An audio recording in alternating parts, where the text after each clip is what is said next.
తెలంగాణలో ఎమ్మెల్యేలు కౌశిక్ రెడ్డి అరికిపూడి గాంధీ మధ్య తలెత్తిన వివాదంతో ఉద్రిక్తతలు ఇంకా కొనసాగుతూనే ఉన్నాయి. ఇద్దరి మధ్య మాటల యుద్ధం కంటిన్యూ అవుతుంది. అయితే గొడవలకు కౌశిక్ రెడ్డి కారణమని గాంధీ ఆరోపిస్తుంటే పోలీసులు అడ్డం పెట్టుకుని బీఆర్ఎస్ నేతలపై ప్రభుత్వం దాడి చేస్తుందని బీఆర్ఎస్ ఆరోపిస్తుంది. అయితే ఈ వివాదం కొనసాగుతుండగానే షేర్లింగ్పల్లిలో గాంధీ ఇంట్లో బీఆర్ఎస్ నేతలు సమావేశానికి పిలవడం ఆసక్తిగా మారింది. అరికిపూడి గాంధీ ఇంటి వద్ద నుంచి పూర్తి సమాచారం మా ప్రతినిధి ఆర్కే అందిస్తారు. ఆర్కే ఏంటి అక్కడ పరిస్థితి ఏంటి ప్రస్తుతం? అంటే ఇప్పటికే బీఆర్ఎస్ నేతల్ని సమావేశానికి పిలిచినట్టు కూడా తెలుస్తుంది. పూర్తి అప్డేట్స్ ఏంటి? రాజేంద్ర గారు ఇందాకనే అరికపూడి గాంధీ సమావేశం నిర్వహించడానికి సిద్ధంగా ఉన్నానని ఇప్పుడు ఇందాకనే ప్రకటించారు.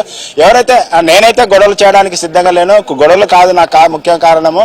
అందరితో కూర్చొని బీఆర్ఎస్ అధ్యక్షుడు కేసీఆర్ అందరితో ఎమ్మెల్యేలతో కూర్చొని సామరస్యంగా మాట్లాడితే సమస్యనే ఉండదు. అయితే మేము కౌశిక్ రెడ్డి ప్రాంతీయ విద్వేషాలు రెచ్చగొట్టే విధంగా వ్యవహరిస్తున్నారు. నేను గొడవలు కాదు, ఆయనే నన్ను ముందుగా చాలా రోజుల నుంచి కౌశిక్ రెడ్డి నన్ను రెచ్చగొట్టి నేను సమన్వయం పాటిస్తూ సమన్వయంతో నేను ఇంతవరకు ఉన్నాను. ఆయన వ్యతిరేకంగా ఉన్నాడు, నాపై ఆరోపణలు చేస్తున్నారు. అయితే కౌశిక్ రెడ్డి వ్యక్తి కవర్ట్ కాబట్టి ఆయన పార్టీ నుంచి సస్పెండ్ చేయడంతో పాటు పార్టీ ఎమ్మెల్యేలు ఎవరైతే ఉన్నారో వారందరితో కూర్చొని అధ్యక్షుడు కేసీఆర్ మాట్లాడాలి. అయితే ఈ రోజు ఎవరైతే ఇక్కడికి వస్తారని చెప్పారు గాంధీ ఇంటికి వచ్చి సమావేశమై అని బీఆర్ఎస్ నేతలు ప్రకటించిన నేపథ్యంలో వాళ్ళు వచ్చి ఇక్కడ సమావేశం పెడితే నేను సిద్ధంగా ఉన్నాను, వారిని స్వాగతిస్తాను. కౌశిక్ రెడ్డి ఇచ్చినా పర్వాలేదు, హరీష్ రావు వచ్చినా ఎవరు వచ్చినా నేను వారి కోసం ఇక్కడ సిద్ధంగా ఉన్నాను. అందుకు తగ్గట్టుగా వారి వస్తే నేను ఆ టిఫిన్తో పాటు అన్ని కుర్చీలు అన్ని అరేంజ్మెంట్ చేశాను, సిద్ధంగా ఉన్నాను. వాళ్ళు వచ్చి మీటింగ్ పెట్టుకోవచ్చు, మాట్లాడవచ్చు. ప్రస్తుతం అయితే నేను బీఆర్ఎస్ పార్టీలోనే కొనసాగుతున్నాను కాబట్టి బీఆర్ఎస్ పార్టీ ఉన్నాను కాబట్టి నేను బీఆర్ఎస్ పార్టీ అద్దు దాటలేదు, దాని లైన్ లోనే ఉన్నాను. ఇప్పటి వరకు అయితే పార్టీ ఏదైతే ఉందో దాని నియమాలకే పాటిస్తున్నాను కాబట్టి కేసీఆర్ తో నాకు ఎలాంటి విభేదాలు లేదు. కేవలం కౌశిక్ రెడ్డి వల్లనే ఇవన్నీ సమస్యలు వస్తున్నాయి. సమస్యల కోసం కౌశిక్ రెడ్డి రెచ్చగొట్టే విధంగా ప్రాంతీయ విద్వేషాలు రెచ్చగొడుతున్నాడు.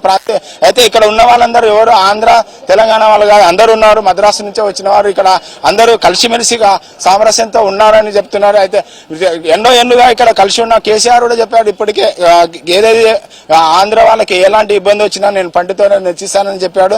ఆ విధంగా కాకుండా కౌశిక్ రెడ్డి ప్రాంతీయ విభేదాలు సృష్టిస్తున్నాడు మా మధ్య. అందుకే వాళ్ళని కౌశిక్ రెడ్డితో పాటు అందరూ పార్టీ ఎమ్మెల్యేలు అయితే ఎవరున్నారో బీఆర్ఎస్ ఎమ్మెల్యేలు అందరితో కూర్చొని సమావేశం ఏర్పడి సామరస్యం ప్రకటించాలి. నాకైతే ఏదైతే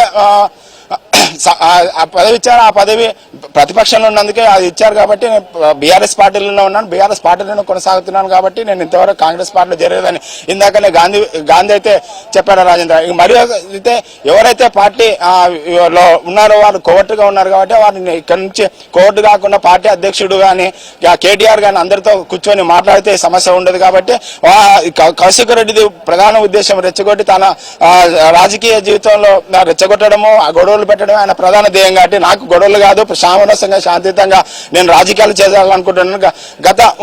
ఇప్పుడు మొదటిసారి కాదు నేను ఎమ్మెల్యే అయింది, మూడోసారి కాబట్టి నాకు ఎలాంటి విభేదాలదు, శాంతియుతంగా నేను పరిష్కారం చేసుకోవడానికి నేను సిద్ధంగా ఉన్నానని చెప్తున్నాడు.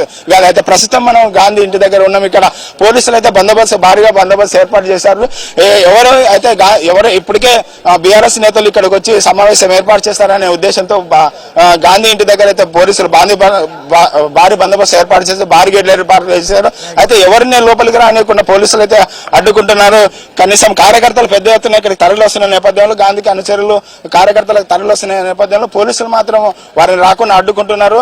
ఇప్పుడు ఎవరికి అనుమతి లేదు లోపలికి రావడానికి అని పోలీసులు అయితే ఎవరిని రానిచ్చారు. ఈవెన్ మీడియా కూడా అడవలేదని మీడియా వాళ్ళతో ఇందాకనే వాళ్ళు కొంచెం దుస్తులుగా ప్రవహించి వాళ్ళని పంపించినట్టు కూడా మనం చూసినాము. అదే ఇప్పటి వరకు ఎలాంటి లేదు కాబట్టి గాంధీ ఇంటికడితే లోపల అన్ని వాళ్ళు వస్తే బీఆర్ఎస్ నేతలు వచ్చి సమావేశం ఏర్పాటు చేస్తే వారికి తగ్గట్టుగా సమావేశాన్ని ఏర్పాటు కావాల్సిన సమావేశానికి ఏవైతే అవసరం ఉన్నా అవన్నీ మేము సిద్ధం చేస్తున్నామని గాంధీ అయితే చెప్తున్నాడు. ఎక్కడ ఏం లేదు, నేను సామరస్యం కూర్చొని మాట్లాడితే నేను పరిష్కారం బీఆర్ఎస్ పార్టీలోనే ఉన్నాను గాంధీ చెప్తున్నారు. రాజేంద్ర రైట్.